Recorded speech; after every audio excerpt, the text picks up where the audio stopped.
Drugi večni derbi v tej sezoni, ampak enak zmagovalec. Tudi včeraj po številnih prekinitvah v Stožicah in potem, ko smo drugi polčas igrali z igralcem manj, je na koncu bila za var 11 metrovko boljša Olimpija.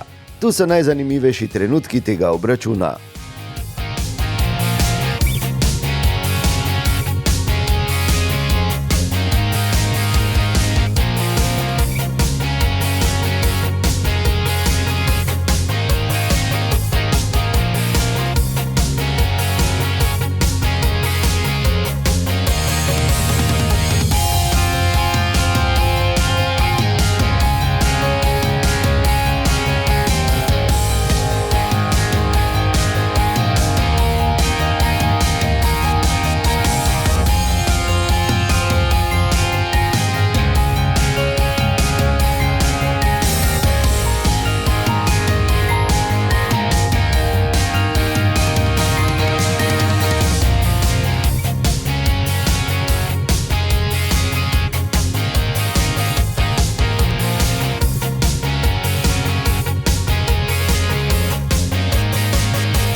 U dijelu dok smo bili, kažem, sa igrače u ravnopravnom odnosu 11 na 11, falilo je malo brzine, ritma i malo više hrabrosti prema napred. To je nekako jedina zamjerka. Po trenutku isključenog igrača, sve čestitke našoj momčadi, svakome od njih borili su se do zadnje kapi znoja, praktički osujetili puno Olimpijinih napada. Naravno da će uvijek protivnik napraviti šansu ili dvije, ali u tom dijelu bili smo mirni, vidjeli smo da smo stabilni i onda opet jedna nezgodna situacija, jedan jedenesterac odluči derbi, to je zaista mi žao. Ta izključitev v prvem polčasu tudi na koncu, bom rekel, določila neki potek drugega polčasa. Bili smo prisiljeni se braniti drugi polčas. Bom rekel, 45 minut smo to dobro delali, ampak na koncu, bom rekel, iz neke neumnosti, iz naše žoge smo šli v napad in dobili ta penal, bom rekel, zdela me v roko in na koncu moramo čestitati Olimpiji za zasluženo zmago.